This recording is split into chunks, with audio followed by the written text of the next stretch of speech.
Y bueno, hoy continuamos con nuestra serie de milagros. El día de hoy el pastor Chris se encuentra predicando fuera, entonces me tocó a mí hoy la responsabilidad, el privilegio de continuar con nuestra serie. Y si es tu primera vez viniendo, déjame presento bien rápido. Mi nombre es Samuel Uribe. Con mi esposa somos los pastores de Visión Juvenil acá en Vino Nuevo, lideramos el grupo de jóvenes y es una aventura hermosa, increíble, y es un privilegio ser parte de esta casa. El día de hoy nuestra serie sigue avanzando y entramos en el tema de milagros por finanzas. Milagros por nuestras finanzas. ¿Cuántos necesitan un milagro en sus finanzas? ¿Cuántos necesitan la intervención de Dios en sus vidas, en esa área? Sabes, en nuestras vidas, diferentes temporadas que vivimos, podemos pasar por momentos altos y momentos bajos. Podemos pasar por momentos donde necesitamos a Dios que intervenga, o hay momentos donde percibimos o vivimos una cierta estabilidad. Ahora, hay una ley, hay una verdad que vemos también en la Escritura, y es la ley de la siembra y la cosecha, ¿verdad? Eso es una realidad. Si tú trabajas, vas a recibir. Si tú siembras, vas a cosechar. Pero hay momentos en la vida donde no tienes tiempo para esperar a la cosecha, donde no hay tiempo para esperar a que esa semilla que sembraste dé fruto, porque algo sucede, algo repentino sucede y necesitas una intervención del cielo, necesitas un milagro en tus finanzas. Hoy yo quiero hablarte de eso y quiero traer esperanza a tu vida si en este momento estás pasando por algo como eso. Yo me acuerdo hace un tiempo, Dios hizo algo precioso. Mi hermano mayor le diagnostican cáncer en el sistema linfático. Fue un momento muy fuerte para mi familia. Estábamos esperando y viendo qué era lo que iba a pasar, qué era lo que íbamos a hacer. Yo estaba viviendo acá, mi familia vive en Colombia y mi papá, recuerdo que me dice: hijo, vente, se acercaba la Navidad, véngase para acá porque no sabemos qué va a pasar. Y mi hermano, en medio de ver los tratamientos y lo que iba a tener que tomar y cómo se iba a tratar, le recomendaron unos medicamentos, pero eran unos medicamentos súper costosos que no se encontraban allá en Colombia. Entonces me mandan la receta para que los consiguiera acá, y me acuerdo que voy a averiguar el precio de los medicamentos, y por un mes la receta le salía en $301 para un mes. Y yo decía: Dios mío, ¿cómo vamos a hacerle? No solo necesita para un mes, necesita más que eso. Y yo estaba tratando de juntar para poder llevar los medicamentos para mi hermano y no había podido. Tuve que comprar los vuelos para ir a estar con él. Y me acuerdo que estaba a un día de volar. Tenía solamente $25 en mi cartera y dije: bueno, mínimo me va a alcanzar para comprarme ahí un sanduchito, un yogurcito o algo en el aeropuerto. Pero por dentro estaba desesperado porque dije: ¿cómo me voy a ir sin llevar los medicamentos de mi hermano? Ese día antes voy a trabajar, estaba trabajando en jardinería y dije: voy a hacer mínimo 3 horitas, voy a trabajar poquito para alcanzar a juntar y poder tener para los vuelos. Y acabo de trabajar, trabajo 3 horas, la persona con la que trabajaba me entrega un sobre, me acuerdo que me lo meto al bolsillo, me subo a manejar y todavía no lo había abierto. Como al mediodía abro el sobre y en lugar de $30 que debía haber recibido, encuentro $300. $300 en el sobre por 3 horas que había trabajado. Yo me acuerdo que me pongo a llorar y digo: wow, Dios, tú eres tan bueno, eres tan bueno. Y dije: acá tengo para un tratamiento, ¿verdad? Tengo para uno de los tratamientos. Y el caso es que avanza el día, eran como 3 de la tarde, me veo con una persona de acá de Vino Nuevo, simplemente me iba a encontrar con él para saludarlo, y cuando lo estoy viendo me dice: Dios puso en mi corazón darte esto, y me entrega $100.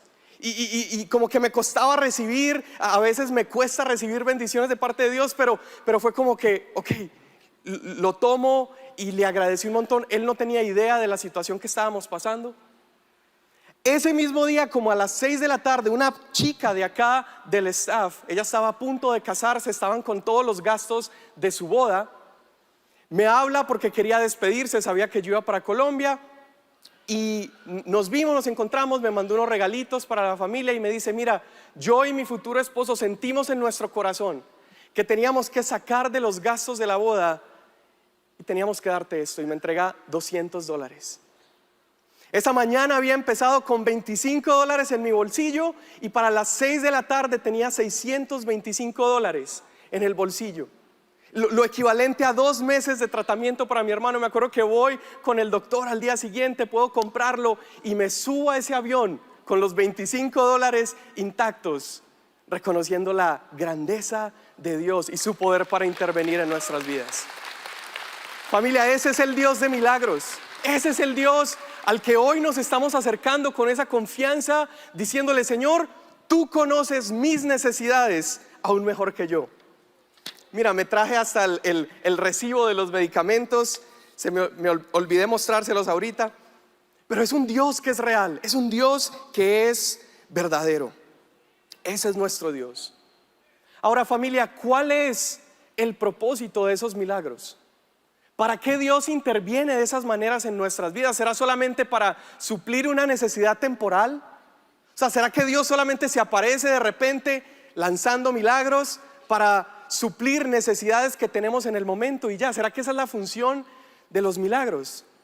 Bueno, vamos a ver qué es lo que dice la Escritura. Juan capítulo 20, verso 30 dice lo siguiente: Jesús hizo muchas otras señales milagrosas en presencia de sus discípulos, las cuales no están registradas en este libro, pero estas se han escrito para que ustedes crean que Jesús es el Cristo, el Hijo de Dios, y para que al creer tengan vida en su nombre.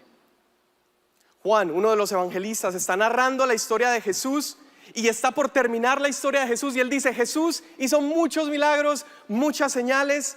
Es más, hizo muchos milagros que ni siquiera están registrados. Dice: pero los que están escritos están ahí para que ustedes crean que Jesús es el Cristo y el Hijo de Dios.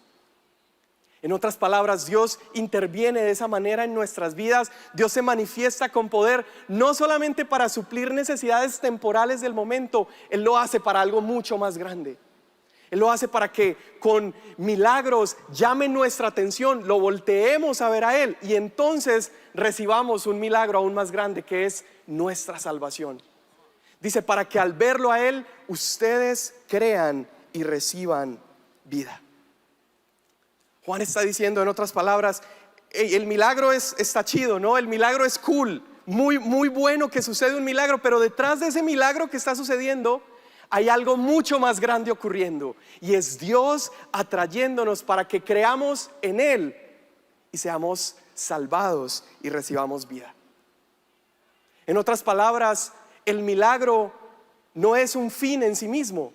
No has venido a este lugar solo para obtener un milagro, llevártelo en tus manos y salir de aquí. El milagro no es un fin en sí mismo, pero el milagro es un medio para un fin mucho más grande, y es que le conozcamos a Él, que observemos su poder, que conozcamos su grandeza. Y cuando lo conocemos a Él, entonces los problemas dejan de ser problemas. Las adversidades se vuelven insignificantes, porque ahora tengo de mi lado y conozco a aquel que lo puede todo. Ese es el propósito de esos milagros. ¿Cuántos anhelan ver esos milagros para que su fe sea fortalecida y podamos creer en Él? Milagros entonces tienen un propósito, y yo creo que Dios no va a hacer un milagro que contradiga ese propósito. Dios no va a hacer un milagro que termine llevándote a muerte. Es decir, Él no va a obrar en tu vida haciendo algo poderoso y termines no captando lo que hay detrás del milagro. Deja ver si lo puedo explicar mejor. Yo creo que hay personas aquí el día de hoy que si el día de mañana se amanecieran con un milagro financiero y de pronto abren su aplicación del GCU, del banco, y aparecen $5 millones en su cuenta de banco. Por ahí alguien dijo amén. Imagínate, te levantas. Yo creo que hay personas que si el día de mañana aparecieran $5 millones en su cuenta de banco, su vida se perdería. Creo que si Dios hiciera hoy milagros financieros en algunos que no son lo suficientemente, no tienen los ojos suficientemente abiertos para reconocer la verdad que hay detrás del milagro, sus vidas se perderían. Y yo creo que Dios es capaz de no proveer en el área financiera si Él se da cuenta que mis finanzas van a destruirme a mí. Dios es capaz incluso de desbaratar tu situación financiera. Si te ha pasado alguna vez, puede ser que sea producto de eso. Dios es capaz de desajustar algunas cuestiones en finanzas si Él sabe que nuestras finanzas van a llevar a destruirnos. Hay algunos de nosotros quizás que si recibiéramos una gran cantidad de dinero nos sentiríamos tan autosuficientes que dejaríamos de buscarlo a Él y reconocerlo a Él. Entonces sí, el día de hoy vamos a pedir por milagros financieros, pero entendiendo que no estamos solo esperando recibir eso material y momentáneo, sino que podamos ver lo que hay detrás del milagro. Juan dice, Jesús hizo muchas señales milagrosas.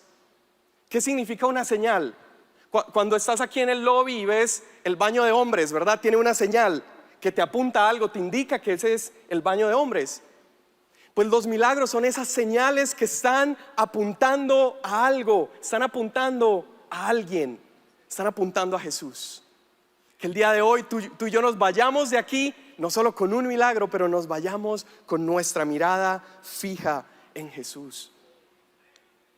Imagínate qué tristeza salir de este lugar el día de hoy solamente habiendo recibido los beneficios de Dios, pero habiéndonos perdido de la comunión con Dios. Cuando nos acercamos al reino de los cielos, yo creo que muchos inicialmente nos acercamos buscando el favor del rey, ¿verdad? Buscando los beneficios del reino, pero no buscando el corazón del rey. Hay un pasaje que a mí me encanta en Eclesiastés y es una declaración de amor entre el amado, la amada. Y hay una parte que dice algo como esto, dice, mejores son tus amores que el vino. Es decir, le está diciendo, prefiero tu amor que el vino que tú me puedas ofrecer. Cuando un rey ofrecía su vino sobre la mesa, lo que está ofreciendo es su favor. Le está diciendo a la persona, hey, cuentas con mi provisión, con mi bendición.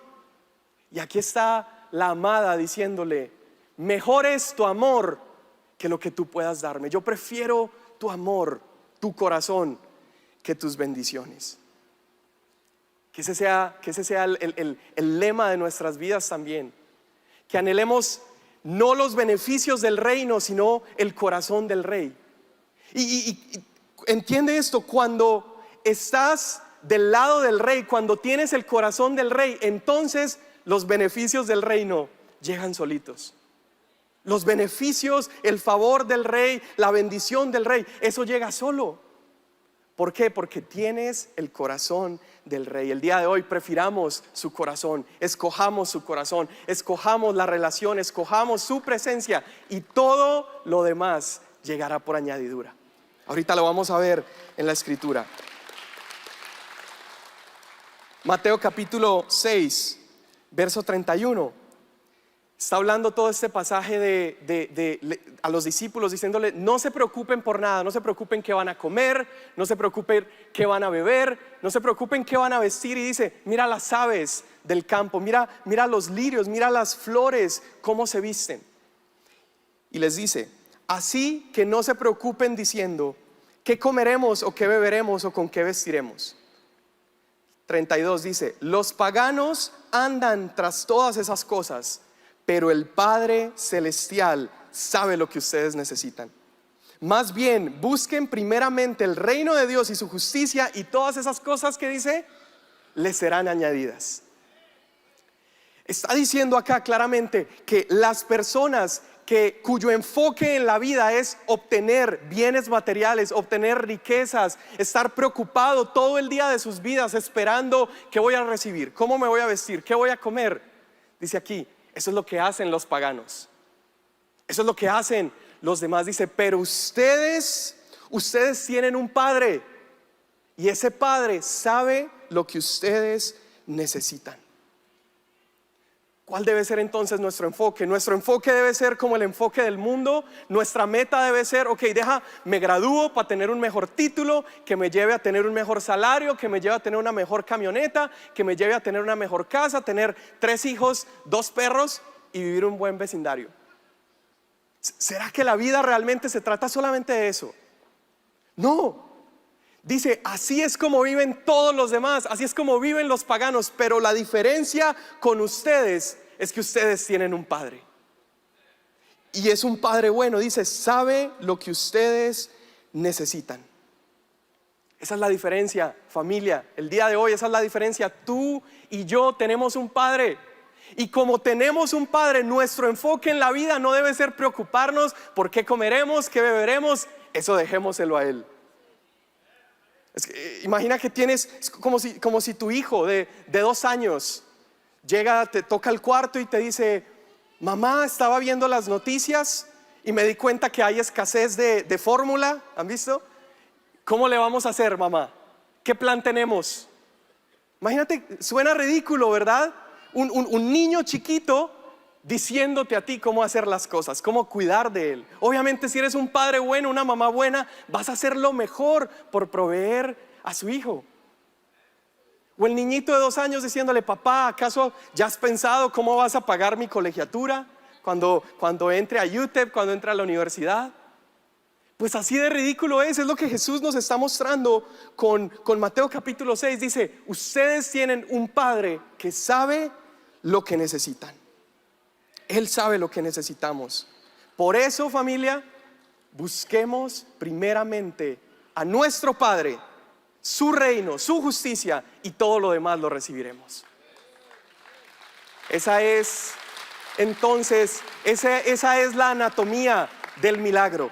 Así es como recibimos el milagro. El milagro entonces no consta en que Dios está asomado desde el cielo aventando camionetas o aventando pacas de dinero. Ese no es el milagro. El milagro consta en que sin nosotros hacer nada, solamente confiar en Él y buscarlo a Él, Él suple nuestras necesidades.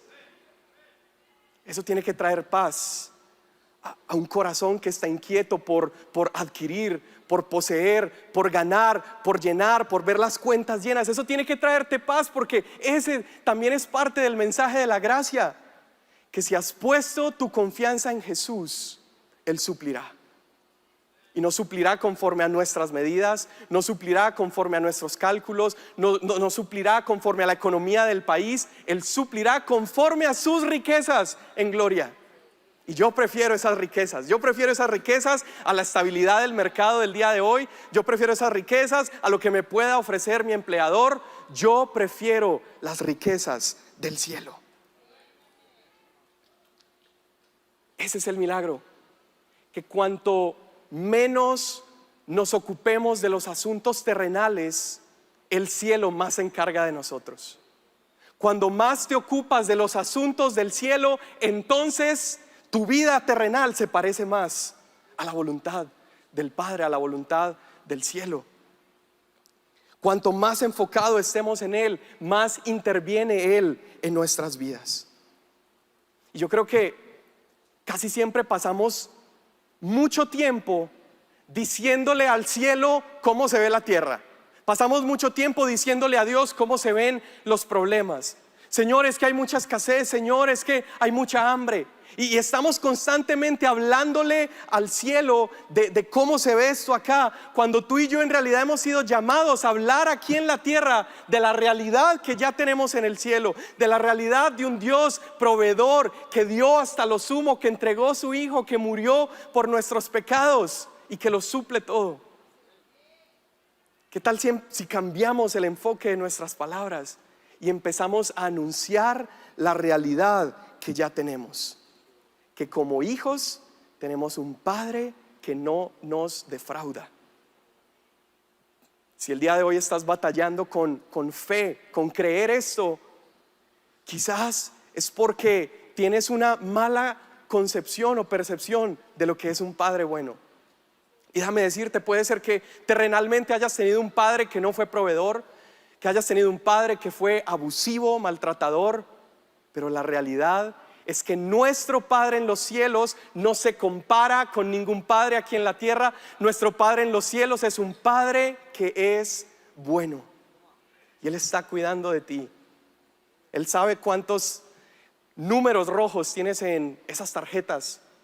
Él sabe cuánto estás pagando de hipoteca. Él sabe cuánto hay en esa cuenta de hospital que no has podido pagar.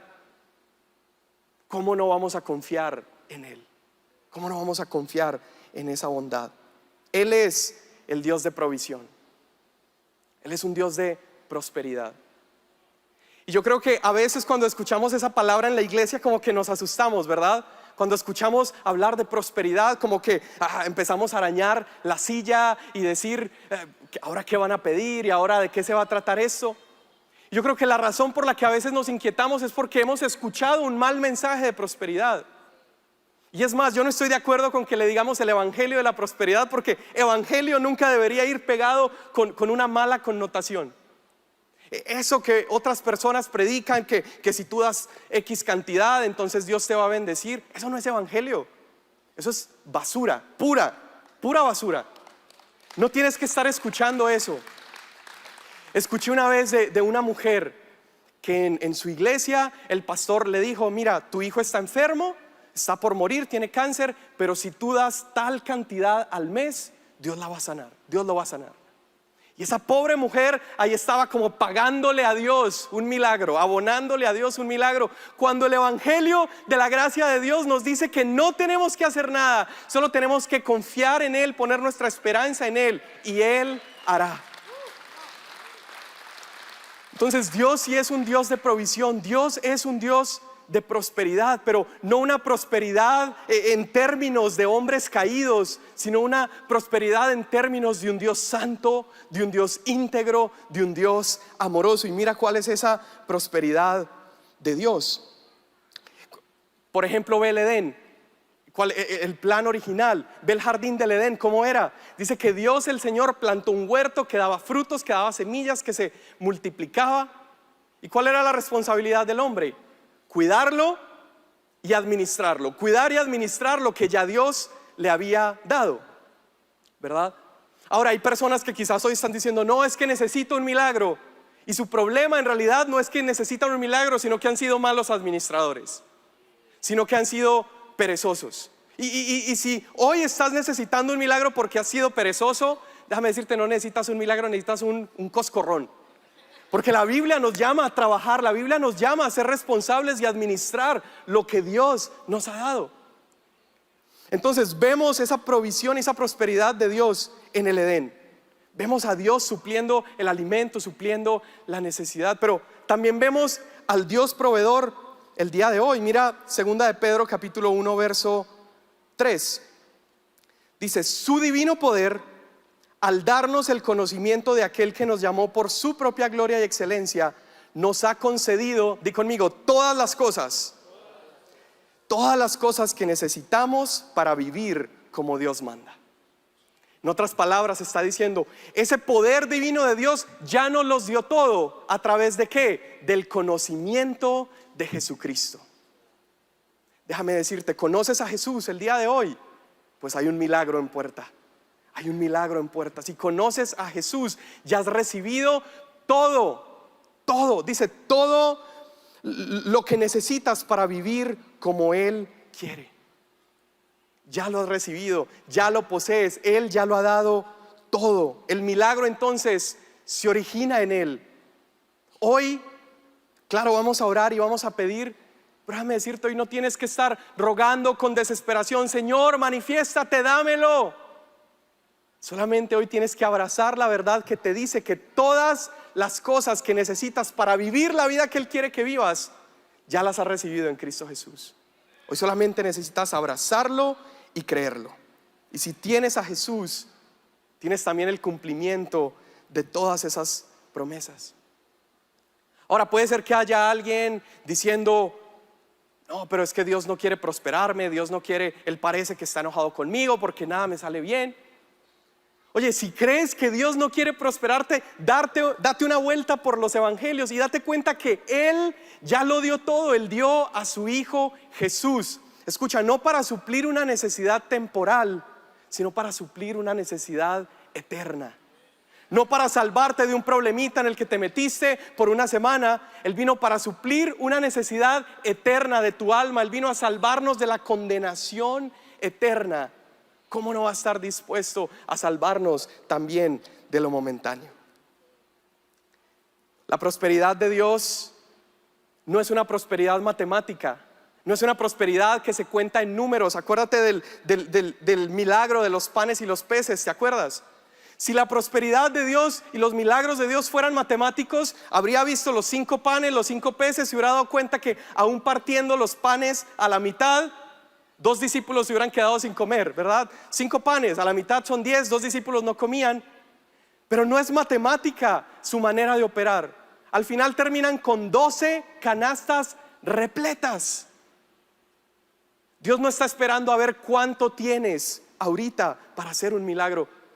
Él está esperando ver qué tienes, no cuánto, sino qué tienes. Y si eso que tienes tú estás dispuesto a decirle: Señor, aquí está mi vida, lo pongo delante de ti y confío en ti. Cuando entiendes eso, entonces eres capaz de decirle: Señor, acá está todo lo que tengo, acá está todo lo que poseo, acá está mi tiempo, acá están mis recursos, acá están mis finanzas, acá está mi vida, Señor. La comunión con Jesús entonces es el milagro. El milagro entonces no se trata de posesiones, sino que se trata de una persona. El milagro es la persona de Jesús viviendo en ti, morando en ti y obrando a través de tu vida. Podríamos nombrar un montón de historias y de sucesos en la Biblia. Acuérdate de Elías, ¿te acuerdas? Su comunión con Dios lo llevó a hacer, mientras estaba en el desierto, a que cuervos le proveyeran pan y carne. Qué rico una carnita, ¿no? Que Dios por la comunión le proveyó.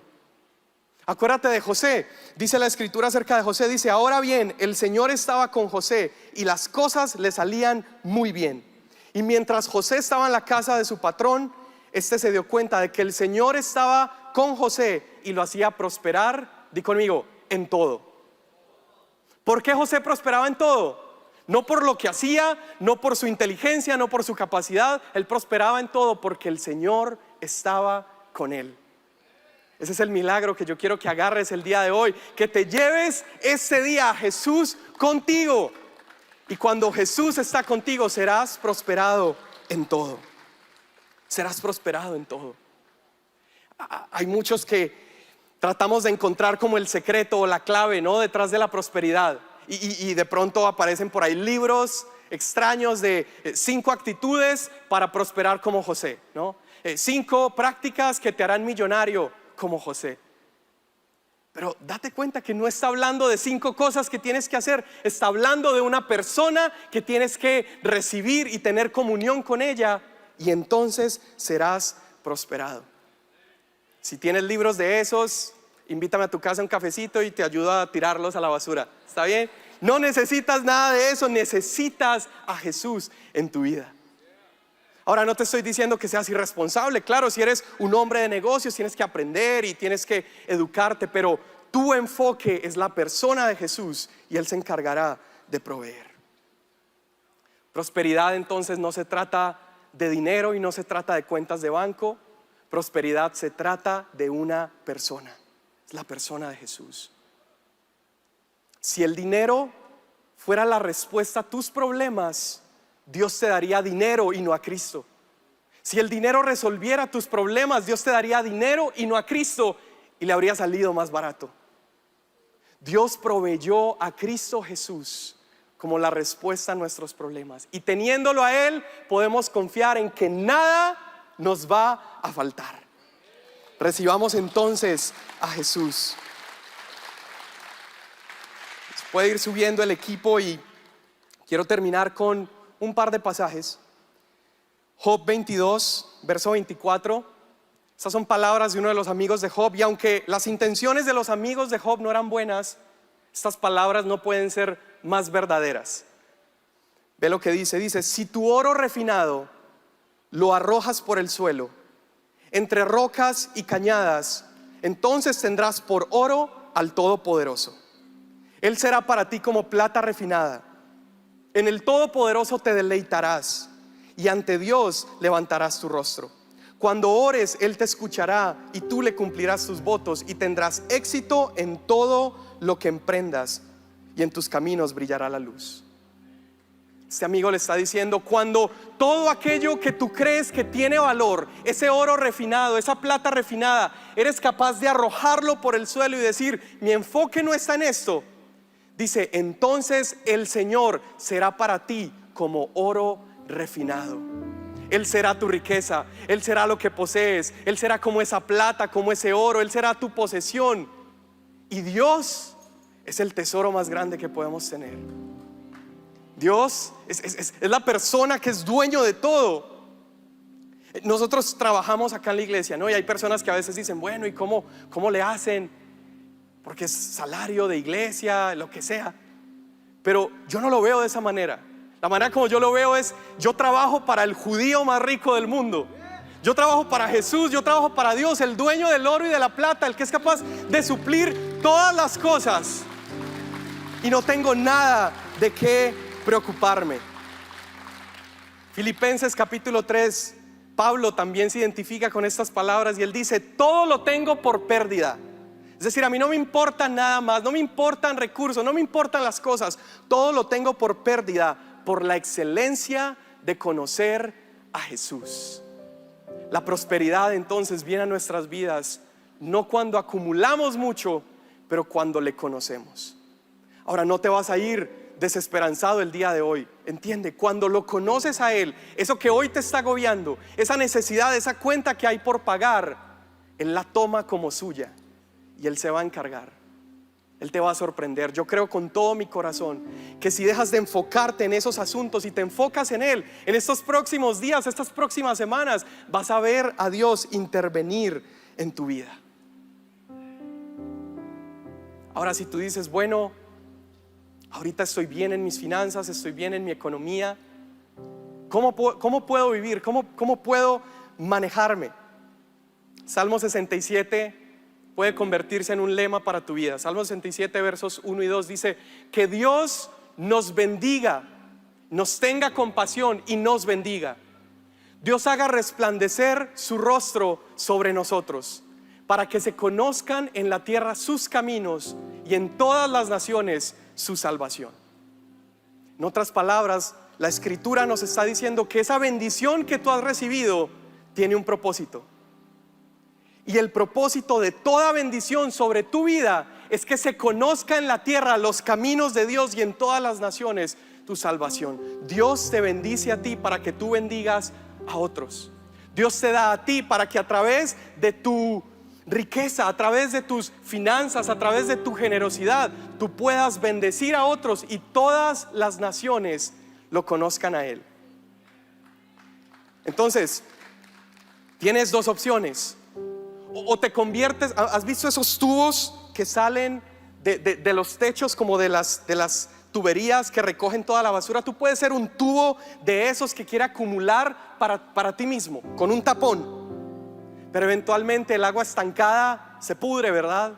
Y no sirve si solo acaparas.